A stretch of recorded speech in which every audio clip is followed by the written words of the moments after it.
दोनों हैं कहने के इच्छुक, फिर भी क्यों बैठे हैं मौन। यही सोचते होंगे शायद पहले बात करेगा कौन।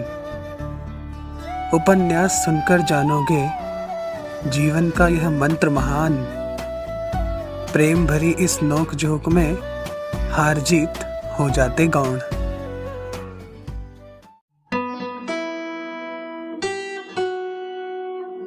Can I hold your hand, एक खूबसूरत एहसास। कोमल अग्रवाल की कलम से निकला उपन्यास।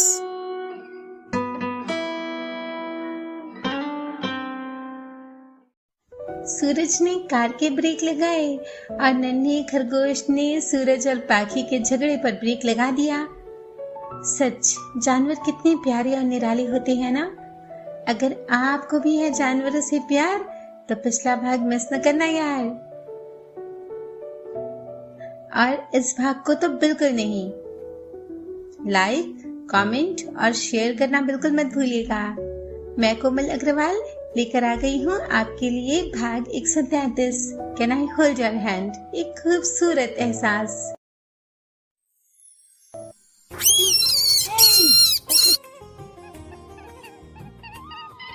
देहरादून की सुबह आज एक नटखटी मुस्कान लिए आंगन में कुलांचे भर रही थी। नन्हा खरगोश छलांगी मारता हुआ सभी को चकमा देता हुआ प्यारी सी धमा चौकड़ी मचा रहा था। पंकज और मुन्नू तो जैसे एक खिलौना पाकर नाचने ही लगे थे। ये तो एक सेकंड में ही गायब हो जाता है, पलक झपकी नहीं कि फरार। बाबूजी बोल रहे थे। फरारी राम है, अम्मा ने ठाकुर जी का भोग सभी को देते हुए कहा। खरगोश भी झपट कर प्रसाद ले गया। फरारी राम, हाँ फरारी राम रखेंगे इसका नाम, है ना मुन्नू? पंकज बोला तो मुन्नू ताली बजाने लगा। पाखी तैयार होकर आई तो पंकज ने खुशामद की। फरारी राम को हम रखेंगे हमारे पास दीदी। कौन फरारी राम? उसे कुछ समझ में नहीं आया। ये फरारी राम, बाबूजी ने खरगोश को दिखाते हुए कहा। रख लो भाई, चाहो तो लाने वाले को भी रख लो, मैं तो काकी माँ के पास रहूंगी, वह बोली और चौकी में चली गई। सूरज भी उसकी बात सुनता हुआ पीछे पीछे आया। तुम लोगों के लिए ही लाए हैं इसे, उसने कहा तो पंकज खुश हो गया। सूरज डाइनिंग की कुर्सी पर बैठा सबके साथ मीनाक्षी के बनाए कटलेट खा रहा था। प्रशांत भी उसके पास बैठा मुन्नू को गोद में खिला रहा था और पंकज अपने जीजू की खातिरदारी कर रहा था। अम्मा बाबूजी भी वहीं बैठे इस पारिवारिक वार्ता में हिस्सा ले रहे थे और पाखी किचन में भाभी के निर्देशानुसार कटलेट तल रही थी।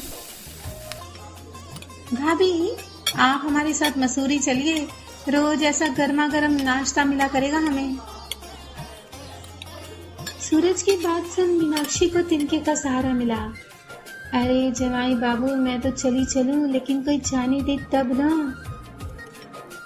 अब ले ही जाइए जमाई बाबू, हम कोई ना कोई बंदोबस्त कर ही लेंगे, है ना मुन्नू? प्रशांत मुन्नू की तरफ देखते हुए मस्ती के मूड में बोला। मुन्नू भी सर हिलाते हुए खुश होने लगा। देखा जमाई बाबू, पत्नी पनौती होती है। पता तो चल ही गया होगा वैसे आपको। पाखी तब तक दश्तरी में कटलेट लेकर आ पहुंची थी और सबको दे रही थी। प्रशांत की बात सुन उसने उधर कान लगाए। एकदम ठीक भैया, एक बेचारा ही दूसरे बेचारे का दर्द समझ सकता है। सूरज जानबूझकर थोड़ी आवाज ऊंची करके बोला और पाखी का रिएक्शन देखने लगा। पर अफसोस कि उसने कोई प्रतिक्रिया नहीं दी, उल्टे वह चुपचाप बैठकर अपना नाश्ता करने लगी।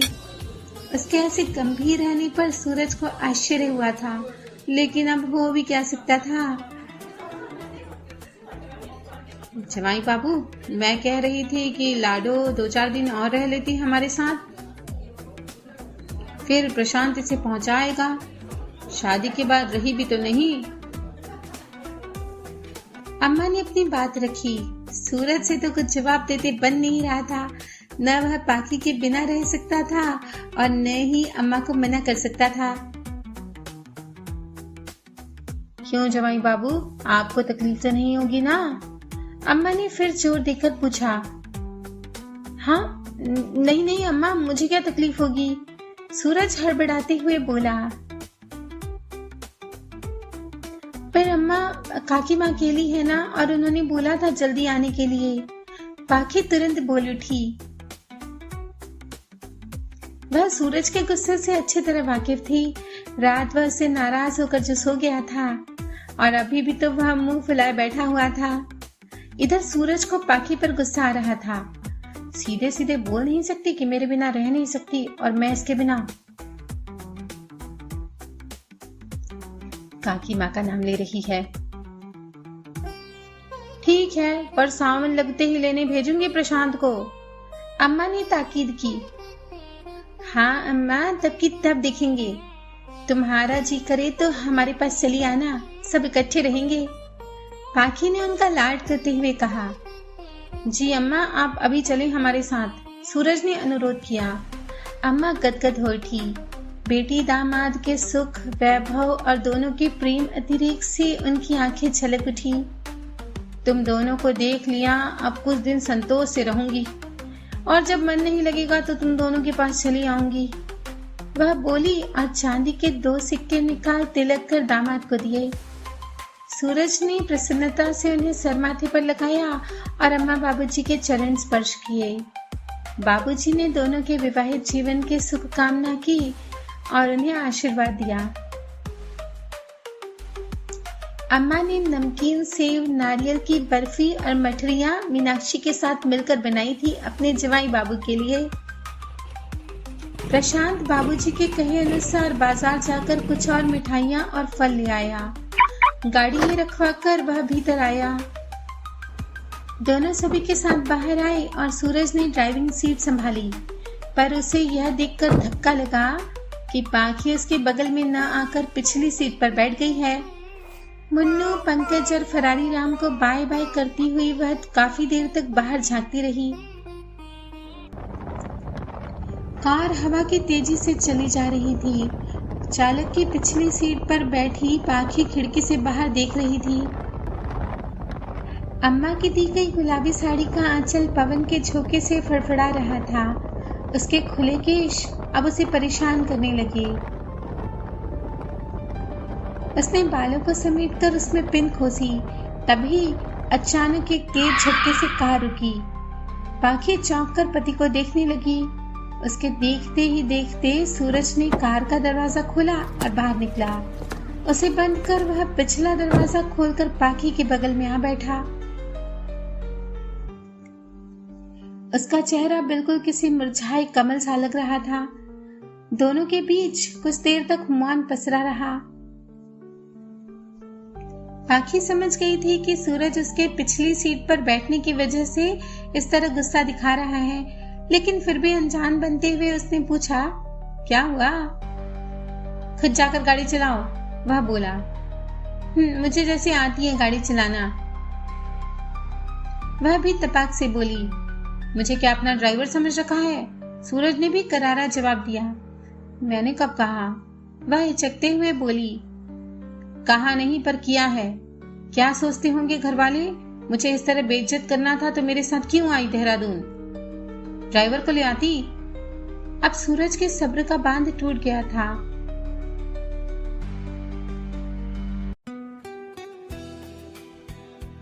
I am sorry. पाखी ने सूरज के हाथ पर अपना हाथ रखा। दोनों के बीच संधि पत्र पर पहला हस्ताक्षर हो गया। स्मित की एक हल्की सी रेखा सूरज के चेहरे पर खिंचाई। पाखी अगले ही पल उतरकर सामने वाली सीट पर जा बैठी। अब दोनों एक दूसरे के साथ थे, पर फासले अभी भी दरमियान थे। सूरज ने म्यूजिक सिस्टम ऑन कर दिया और एक गाना चलाया। गीत की पंक्तियां पाखी के ही दिल की आवाज थी। एक हाथ से स्टीयरिंग संभाले सूरज ने पाखी का हाथ थाम लिया तो उसने भी पति के हाथ को सहलाया। पर अनजाने रास्तों पर सूरज को कार मोड़ते देख उसे आश्चर्य हुआ। हम कहाँ जा रहे हैं? पहुंचेंगे तो खुद देख लेना, वह बोला। तुमने मेरी झूठी कसम क्यों खाई? पाखी ने पूछा। तुम्हें लगता है मैं तुम्हारी झूठी कसम खा सकता हूँ? सूरज ने गंभीरता से सवाल किया। वह निरुत्तर हो गई। इसका मतलब हाँ? वह पाखी की चुप्पी से ताड़ गया। लेकिन पाखी इसलिए चुप थी क्योंकि वह जानती थी कि सूरज उसकी झूठी कसम कभी खा नहीं सकता। दूसरा गाना चलने लगा। वह गुनगुनाने लगी। एक तेरा साथ हमको दो जहां से प्यारा है, तू है तो हर सहारा है, ना मिले संसार तेरा प्यार तो हमारा है, तू है तो हर सहारा है।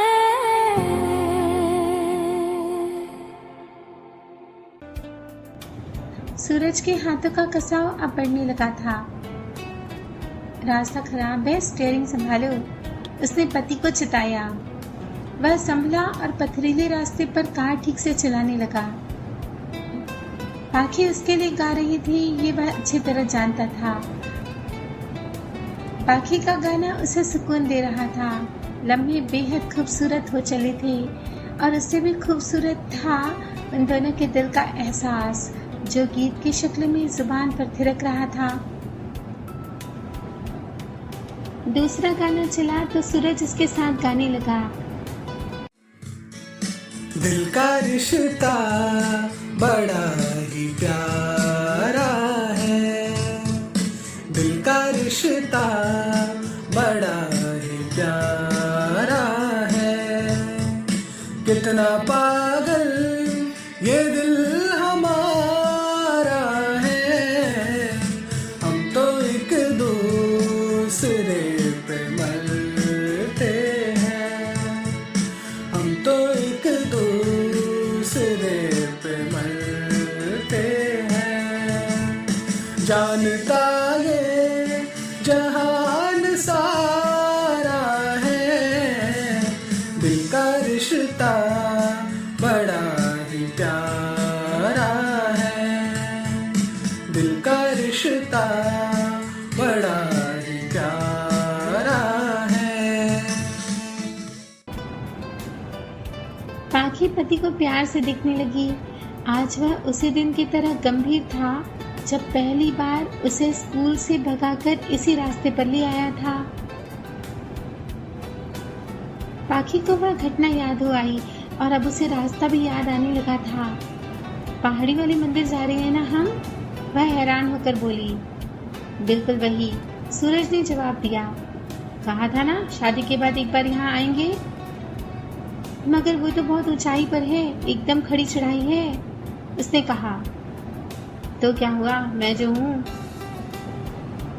उसके प्रेमासिक्त वचन सुन पाखी का क्रोध जाता रहा। उसने एक प्रेम भरी दृष्टि सूरज पर डाली जो गुनगुनाता हुआ गाड़ी चला रहा था। दोपहर के 3 बज रहे थे और मौसम ढका हुआ सा मालूम हो रहा था। खाली हाथ चलेंगे, फोन यहीं रख देना, सूरज ने निर्देश दिया। पाखी बाहर आई और दोनों एक साथ चले। हाथ भी पकड़ोगे? उसने सूरज को गंभीर देख पूछा। मैं तो झूठा हूँ, तुम्हारी झूठी कसम खाता हूँ, इसलिए प्रायश्चित करके ही अब हाथ पकड़ूंगा, वो भी जब देवी माँ क्षमा कर देंगी, सूरज ने निर्भीक स्वर में कहा। वो देखो श्रृंगार की दुकान। पाखी ने एक और इशारा किया। जाओ ले आओ, मैं यही हूँ, वह सपाट स्वर में बोला। और पैसे कौन देगा? पाखी भी अब नाराज होकर बोली। ये लो। सूरज ने अपना पर्स निकालकर उसे थमाया। बड़ी मेहरबानी, वह भी चिढ़कर बोली और तेजी से दुकान की तरफ बढ़ गई।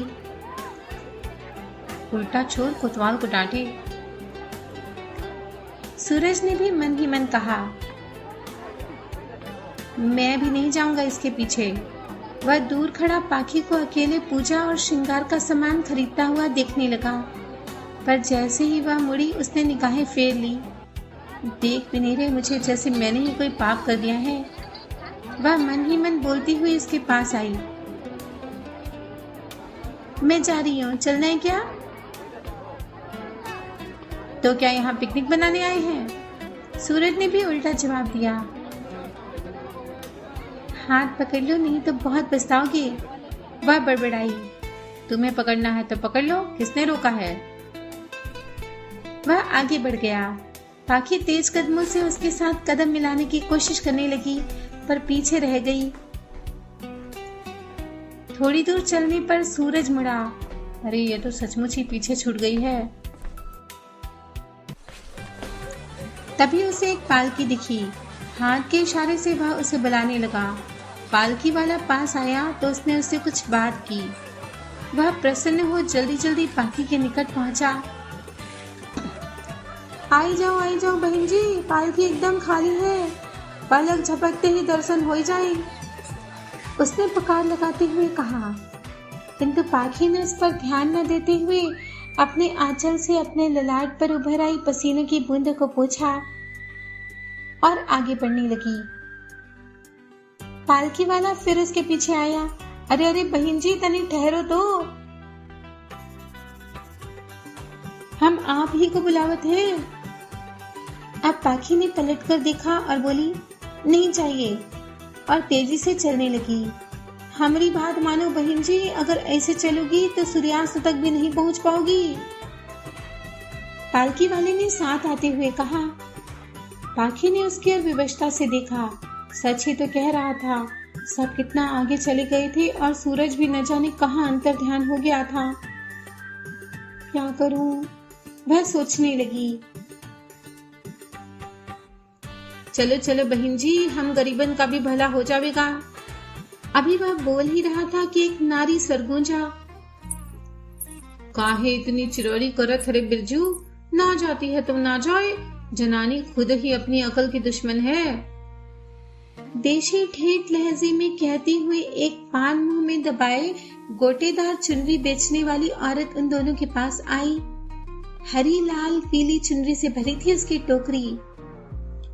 हम तो इनके भले की ही कहत रहे, ये घाम देखत हो, ऊपर से ये कठिन चढ़ाई, कहीं चक्कर वक्कर खाकर गिर पड़ी तो लेने के देने पड़ जात। बिरजू ने हाथ नचाते हुए कहा। चुनरी बेचने वाली औरत उसकी बात सुन ताव में बोली, अरे तो तू क्यों इतनी चिरौरी करता है रे? अपनी घरवाली की इतनी फिक्र की है कभी? दोनों की तू में से पाखी को इतना जरूर पता चल गया कि वे दोनों पति पत्नी हैं। बस मैं चल रही हूँ। उसने झगड़े का निवारण किया और पालकी में जा बैठी। बिरजू ने एक तरफ से पालकी को संभाला और दूसरी ओर से उसके पिट्ठू ने। उसकी घरवाली भी गजब की फुर्ती दिखाती हुई साथ दौड़ने लगी। बहन जी, चुनरी नहीं चढ़ाओगी माता को? उसने झट से कहा। पाखी को अपनी भूल का बोध हुआ। हाँ, वो गोटी वाली दे दो ना। वह टोकरी में से झांकती हुई एक चुनरी की तरफ इशारा करने लगी। एक और ले लो बहन जी, औरत बोली। अरे क्यों? पाखी विस्मय से बोली। एक ठो तो वहाँ देवी को ओढ़ा देना बहन जी, और दूसरी मनौती मांग कर वहाँ मंदिर में बांध दीजो।